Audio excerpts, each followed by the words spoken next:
Crystal posts a cry for help on Facebook last year. Just Evans says she lost both of her parents at the same time. Sheriff Department the day before because he was stalking her, and they did nothing. They had someone walked out with her. On September 13th, 2024, in the city of Griffin, Georgia, a woman was shot to death by her ex-husband. She was 44 years old. Her name was Crystal Evans. The shooter was 55-year-old Tom Mallory. He opened fire right on the steps of the county courthouse in broad daylight in front of witnesses just days after their divorce had been finalized. In this video, we're breaking down what pushed a man to this kind of public violence and why the consequences didn't seem to concern him at all.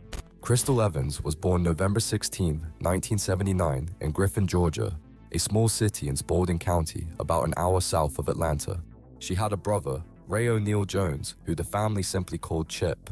Her parents, Walter Evans and Rachel Tan Evans, raised her right there in Spalding County. Everyone who knew Crystal personally described her the same way, a woman who never met a stranger. She made friends easily, warm and open with everyone, and about the only small indulgence people ever mentioned was her love of cats.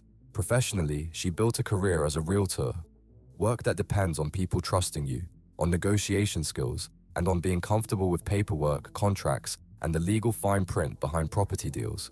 By the time the events in this story took place, Crystal had been established in that career in her home county for years, and that professional role would end up tightly woven into the last day of her life. As a realtor, she regularly handled real estate and eviction matters, a detail that becomes important later in this story. Tom Mallory was born November 11, 1968, also in Spalding County. He grew up in a large family.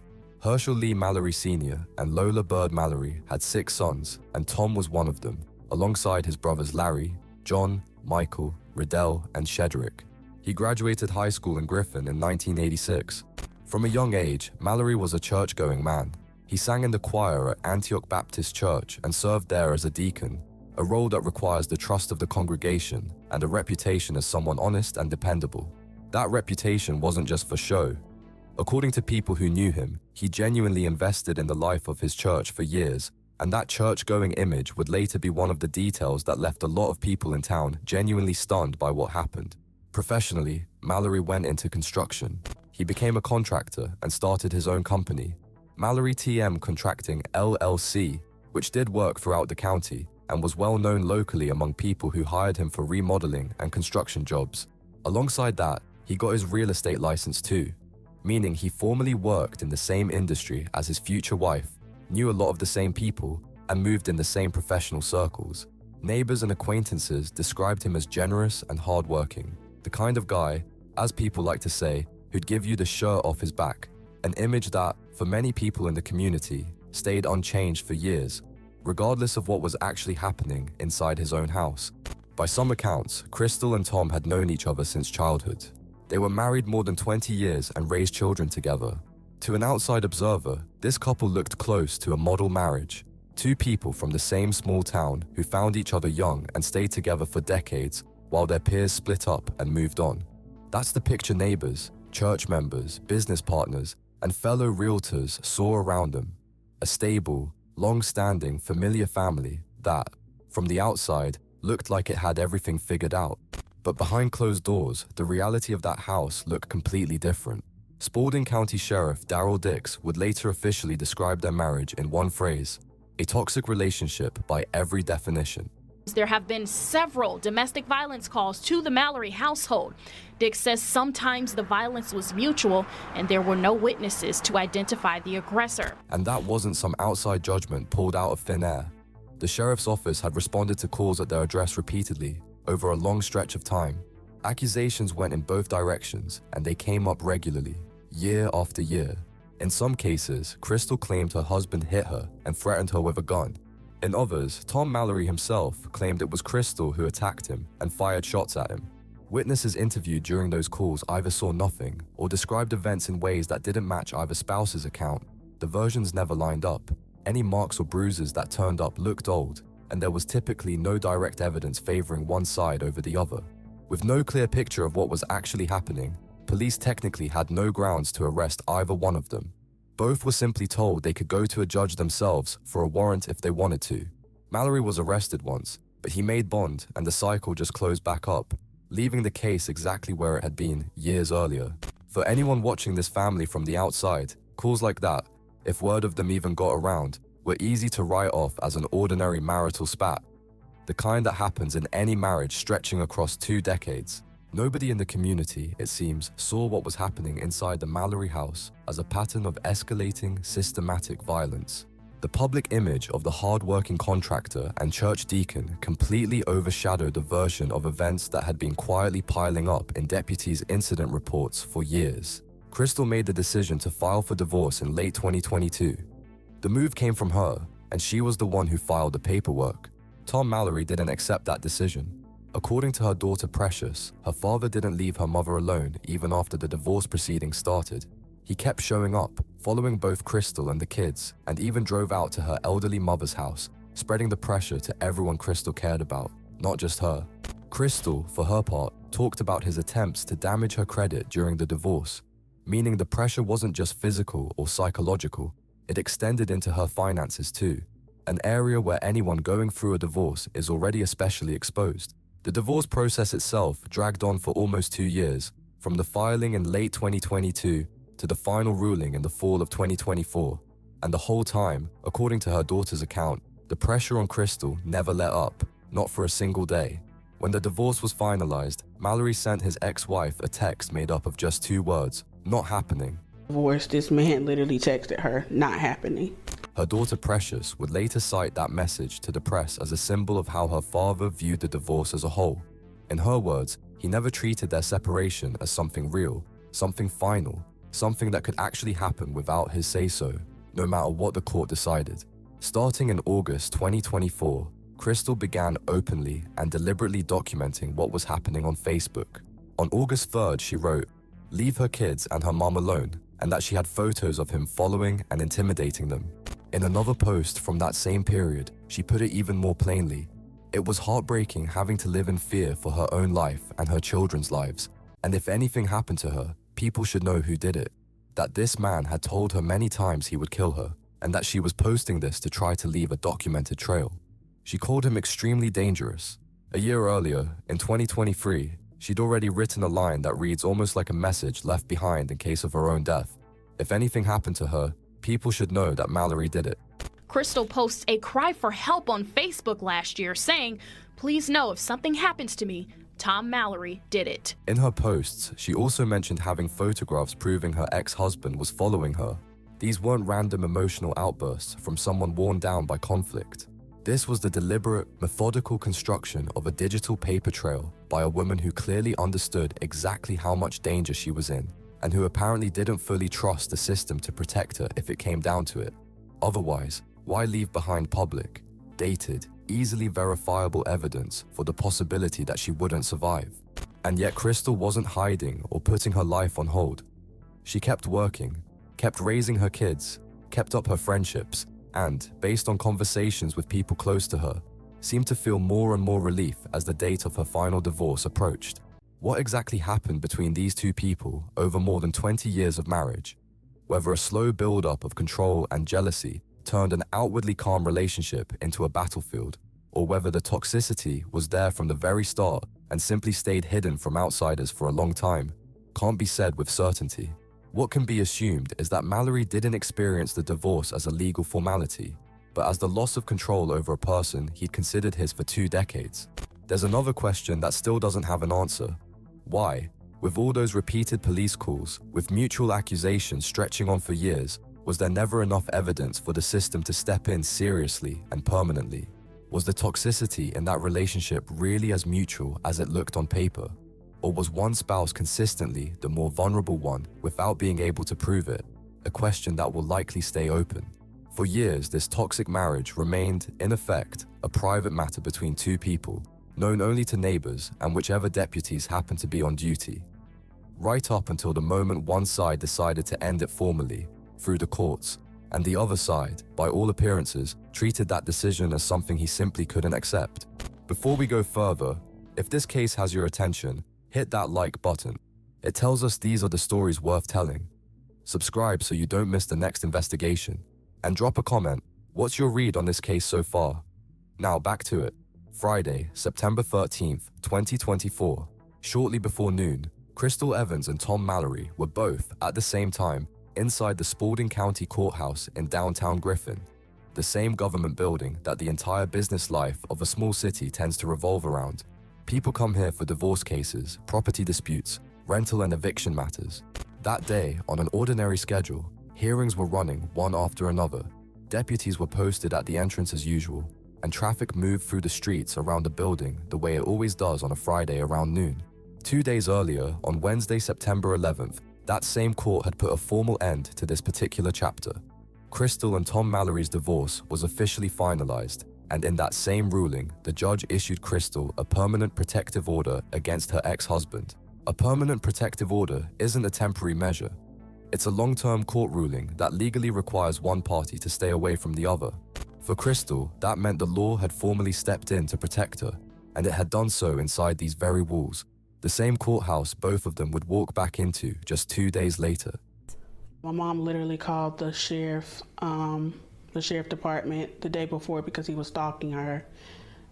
She even showed them that the PTO that she was granted for life. And the day before the murder itself, Thursday, September 12th, she called the Spalding County Sheriff's Office to report that her ex-husband was following her, meaning that less than 24 hours before her death, she was already trying to get law enforcement's attention on the fact that things had moved well past ordinary post-divorce tension.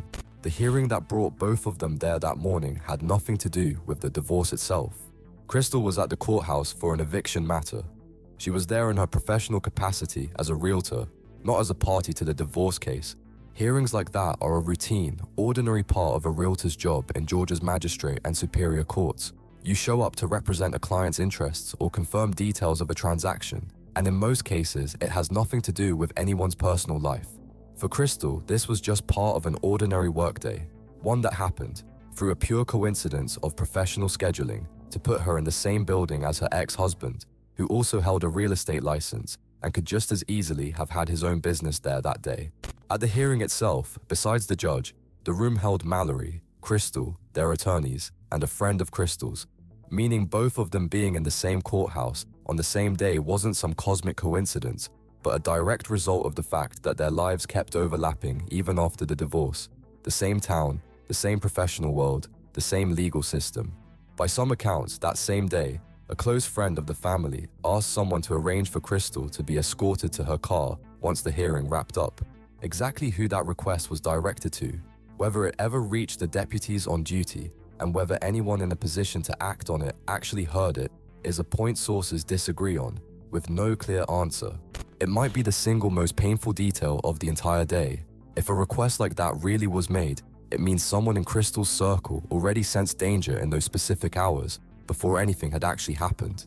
After the hearing wrapped up, Crystal walked out into the courthouse lobby. Deputies were on duty right there at the entrance, same as any other workday. People in uniform whose presence was, in theory, supposed to guarantee some measure of safety for anyone leaving the courthouse after a tense legal proceeding. According to footage the Spalding County Sheriff would later cite, Crystal walked through the lobby, past the deputies, and didn't approach them for help.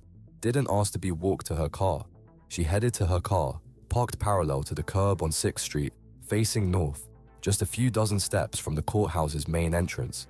On the same street where, on an ordinary weekday at midday, a steady stream of traffic moves through the heart of downtown. She got in. At that exact moment, Tom Mallory was driving along 6th Street in the same direction. Not by some random coincidence of being nearby, but following the same route she was, blending into the same flow of daytime traffic, indistinguishable from any other driver to a casual observer. He pulled up alongside Crystal's car and stopped next to it, side by side, on the passenger side of his own vehicle. Here's a question open sources don't answer. Did Mallory pull up next to her by chance, simply following his usual route, or was he waiting for her?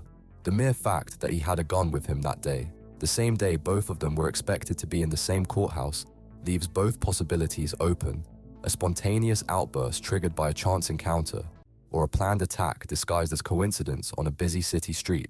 Official sources give no direct answer on the question of premeditation, and we can only note that uncertainty rather than draw a final conclusion. Through his open passenger side window, Mallory opened fire, sending several rounds toward Crystal's car. The exact number of shots isn't specified in open sources. What's known is only that there was more than one. Courthouse to her car, where Mallory met her, shooting her multiple times from the window. The bullets found their target. Crystal was struck inside her own car, with no chance to take cover or react in the few seconds she had. Just a few dozen yards from the courthouse she'd walked out of only minutes earlier, and just days after the order that was supposed to protect her from exactly this. All of it happened in front of bystanders, court employees, drivers, and pedestrians who happened to be going about their business in downtown Griffin at that moment, on an open city street in broad daylight. The deputies on duty at the courthouse's main entrance heard the shots and rushed immediately to the scene. But even armed people in uniform, only a few dozen yards away, physically couldn't have reacted faster than the shots themselves. They could only respond to a sound that, by the time they heard it, already meant it was over. The shooting itself, by all appearances, took only a matter of seconds. From the moment Mallory stopped his car next to Crystal's to the moment the last shot rang out, that was catastrophically little time for anyone, Crystal herself, bystanders, the deputies stationed just yards away, to intervene. This stretch of 6th Street isn't some quiet side road. It's part of downtown Griffin's business district, sitting right up against the courthouse, where dozens of cars park on an ordinary weekday and other city government buildings sit right next to the county courthouse. In other words, this was one of the busiest and supposedly one of the safest spots in all of Spalding County. And it's exactly here, not somewhere private, that Mallory chose to settle things. Mallory did not stop for police and eventually shot himself. He's alive, but Evans is not. Right after the shots, Tom Mallory sped off. He didn't stay at the scene, didn't try to explain anything to the people nearby.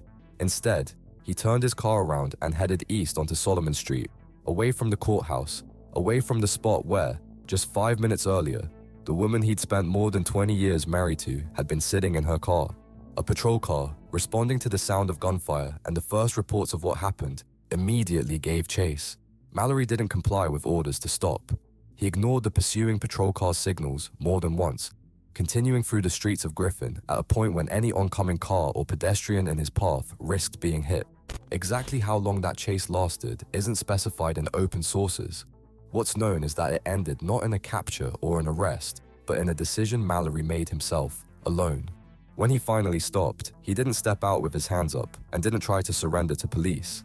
Instead, he shot himself in the head. Mallory did not stop for police. Deputies who reached him administered first aid right there at the scene. Later, in his official statement, Spalding County Sheriff Darrell Dix would highlight one detail as a direct response to accusations that his department had failed to act. He pointed out that the very same deputies supposedly asked to escort her were the ones who pulled her from her car, tried to stop the bleeding, and tried to save her life. In other words, according to the sheriff's account, the same uniformed officers the family had publicly accused of being indifferent to Crystal's fate were, minutes later, fighting to save her life beside her bullet-riddled car. Mallory, critically injured, was taken to Grady Memorial Hospital in Atlanta. At that point, his medical condition wasn't known to the public. How quickly Mallory turned the gun on himself after fleeing raises a separate question we don't have an answer to. Had he planned from the start for that day to be his last too? Or was the decision to shoot himself made only once he realized he was surrounded with nowhere left to go? If it's the former, then what we're looking at isn't a spontaneous outburst of rage, but a planned act in which killing his ex-wife and ending his own life were conceived, from the very beginning, as a single act. A theory that, it should be said, remains only a theory, backed by nothing but the speed of his own actions. In the first hours after it happened, official information came out in fragments. Griffin media reported only on a shooting outside the courthouse, without releasing names, until the necessary next-of-kin notifications had been completed. Only after that did the Spalding County Medical Examiner officially confirm it.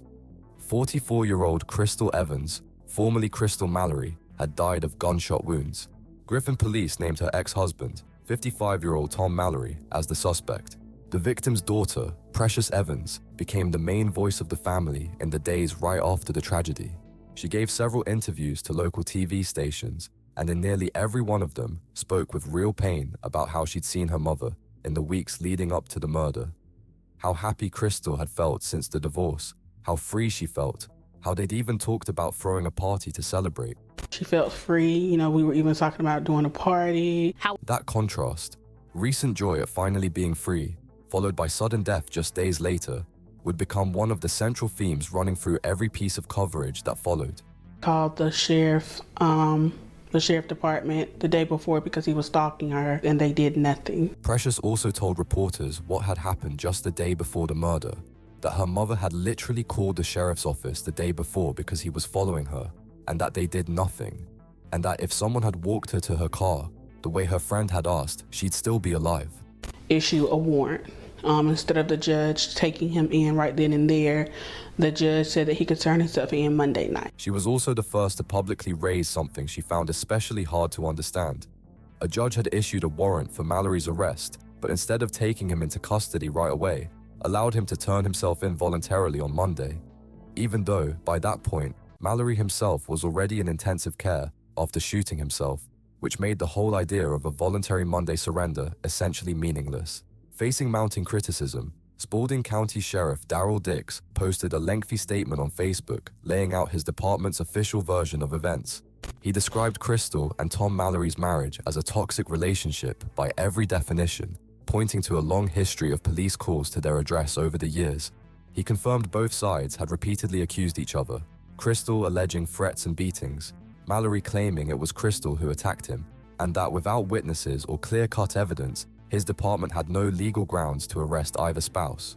Dix also confirmed Mallory had in fact been arrested once for a domestic violence incident, but had made bond. Separately, the sheriff pushed back on the claim that Crystal had asked for an escort and been turned down, writing that lobby footage showed her walking past deputies without asking them for any help. Responding to criticism of the law itself and his department's actions, he said improvements to the law were needed, and suggested maybe it wasn't his department that failed her, but the law itself. Need to be made to the law. Yes, they do. Maybe it wasn't a deputy or my agency that failed. Maybe it was the law itself. What's more, as it later came out, the very person who'd originally spread the rumor that a deputy had been asked to escort Crystal and refused publicly admitted that wasn't true. The sheriff's post didn't calm public anger, it intensified it.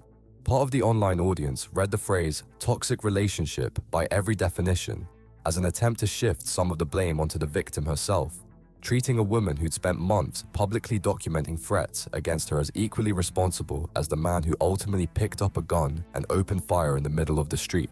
Commenters pointed out that the mere fact a permanent protective order had been issued just 2 days earlier was already the court's own official acknowledgement. The threat was real, and it was one-sided, not some mutual family dispute. At the same time, there were people who defended the department, pointing out that the law genuinely doesn't allow police to arrest someone without direct evidence or witnesses, regardless of how tragically things ultimately turned out. The debate over how much blame the department deserved never reached any consensus and kept growing alongside the investigation itself. Precious Evans responded to the sheriff's post directly and sharply. She said he was basically just trying to clear his own name, that he and his entire department had failed her mother, and that she would get justice for her mom. Your condolences, sympathy, or anything for my mom. That post was to clean his face.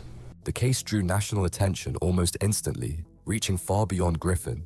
It was picked up by the Griffin Daily News, the Atlanta Journal-Constitution, and TV stations including 11 Alive, Fox 5 Atlanta, and WSB-TV Channel 2, along with a number of outlets aimed at black audiences nationwide. What drew reporters' attention wasn't just the killing itself, but the context around it.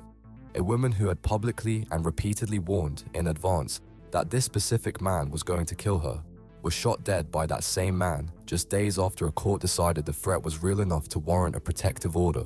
While Mallory remained hospitalized, Griffin police formally filed charges against him, meaning the legal process against him began before anyone even knew whether he'd survive. Warrants were obtained for felony murder along with a number of related charges.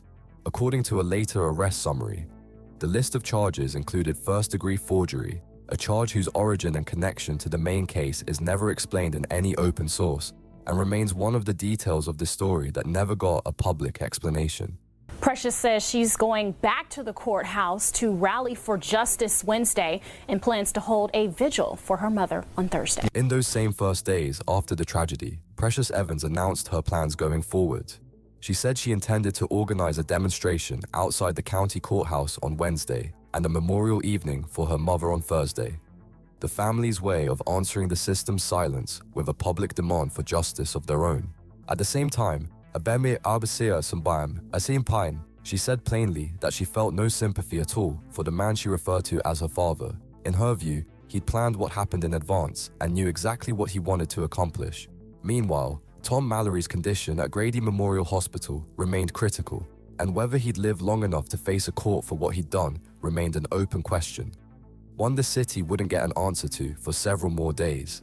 Mallory's condition didn't improve, to the point where, at some stage, doctors made the decision to move him out of intensive care and into hospice care. That decision, on its own, isn't just a change of room inside a hospital. It's essentially a medical acknowledgement that further treatment is no longer aimed at recovery, but at easing the condition of someone who is dying. In other words, well before any official announcement of his death, doctors, it seems, already understood he wasn't going to make it. On September 28, 2024, 15 days after he shot his ex-wife outside the courthouse, Tom Mallory died from the effects of a self-inflicted gunshot wound to the head. His daughter Precious confirmed his death. From that point on, a case that had been followed not just across Georgia, but across the entire country, stopped being a criminal case in the conventional sense. Under state law, criminal prosecution ends with the death of the defendant. This is known as dismissal due to the death of the accused, and it means the legal proceeding simply ceases to exist as such, no matter how serious the original charges were.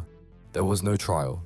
There were no preliminary hearings, no formal arraignment before a judge with the defendant present, no jury selection, not a single court session where prosecutors could formally present the evidence they'd gathered and the defense could contest it.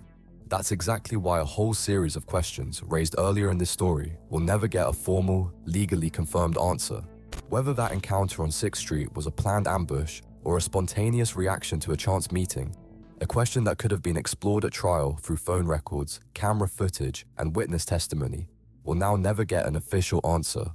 The criminal case, in the procedural sense, was closed, and along with it, any official determination of the facts. What was actually behind that first-degree forgery charge, an episode never explained in any open source, also remains a mystery. The charge was filed, but it was never proven or disproven in court because there was no trial. The only real clue that even hints at what it might have involved is Crystal's own statement, mentioned earlier, about her ex-husband's attempts to damage her credit during the divorce. Whether that new charge in his case was connected to that, to some kind of forged documents used against her while she was still alive, sources neither confirm nor deny. It remains nothing more than a guess based on a suggestive coincidence, not an officially established fact. An outcome like this, where someone charged with murder in a domestic violence case dies by their own hand before the case ever reaches trial, is far from rare in stories like this one, which is exactly why Crystal Evans' case wouldn't stand alone, but would become one of many examples cited in conversations about the gaps in how the system protects victims of domestic violence. But for a family that had been waiting for a trial, statistics about other, similar cases don't mean a thing. Crystal Evans' funeral was held on September 21st, 2024, at Connor Westbury Funeral Home in Griffin. Pastor Greg Tyler Jr. led the service. A city that just a week earlier had been following the details of a shooting outside the courthouse was now sending off a woman whose name, in that short span of time, had made national news, no longer just as the name of a crime victim, but as a symbol of what can happen even when the warnings are left in plain sight, in advance, and still don't save you. 2 days earlier, on Thursday, September 19th, more than 70 people gathered at a park on 6th Street, the same street where the murder happened, for a candlelight vigil. People held candles, said a prayer, sang Amazing Grace together, and at the end of the evening released white and pink balloons into the sky in Crystal's memory. Attorney Jody Sellers, who had represented Crystal in her divorce case, spoke at the gathering, someone who knew firsthand what she'd been through over the last 2 years, and who urged the crowd not to let the issue of domestic violence fade once media attention on the case moved on. Earlier that same day, on Wednesday, a demonstration that Precious Evans had announced in advance took place outside the county courthouse. right at the same walls where, just a week earlier, her mother had been shot dead. Precious remained the public voice of the family throughout all of this. She gave interviews, responded to the sheriff, and organized the memorial events. Crystal had a second daughter too, Talon Spear, whose name appears only in her mother's official obituary, and who, unlike her sister, stayed almost entirely out of the public eye throughout the entire story. Pastor Ladamian Reynes of Champion Life Center didn't stop at organizing the funeral and the vigil.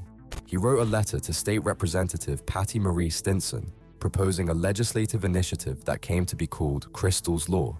In his own words, it was meant to start a conversation, not to serve as a finished piece of legislation. Stinson agreed to push the initiative forward in Georgia's 2025 legislative session. What exactly happened to that bill after that? Whether it ever came up for a vote or even reached formal consideration in the state legislature isn't reflected in open sources. What is known is that Georgia lawmakers did pass a separate law in 2025 addressing domestic violence victims, one that allows sentence reviews for people convicted of crimes connected to domestic violence they'd survived, including women already serving time. That law passed the state Senate almost unanimously and was signed by the governor. But no source confirms any direct link between that law and Pastor Reyna's initiative named after Crystal. They're two separate pieces of legislation addressing different aspects of the same underlying problem. The fate of Crystal's Law specifically remains an open question. Spalding County Sheriff Darrell Dix hasn't fundamentally changed his position. He's publicly acknowledged that the law needs work, but has maintained that his deputies, in this specific situation, acted strictly within existing procedure and didn't violate any policy.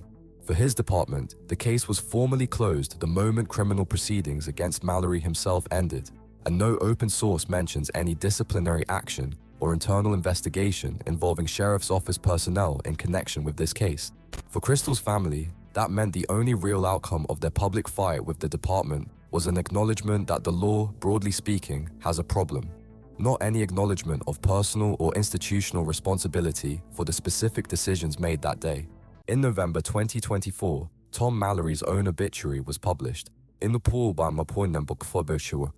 Warm, written in the traditional style of Southern church communities, describing him as a man who'd accepted Christ in his youth, sang in the church choir, served as a deacon, and was known to neighbors as generous and hardworking. Reading that text, a stranger would never have guessed what had happened just weeks earlier, and it drew a sharp reaction in the comments. One response to the obituary claimed the man being memorialized had in reality led a hidden second life for years, one that looked nothing like the image the church community had built around him. Crystal Evans is buried in her home county, the same place where she was born, grew up, and lived her entire life. Her daughters were left without a mother at an age when they needed her support most. The Griffin community, neighbors, fellow church members, other realtors, and total strangers on social media who only learned her story after her death, continues to remember her as a woman who never met a stranger. Neither she nor her children did anything to deserve what happened to them.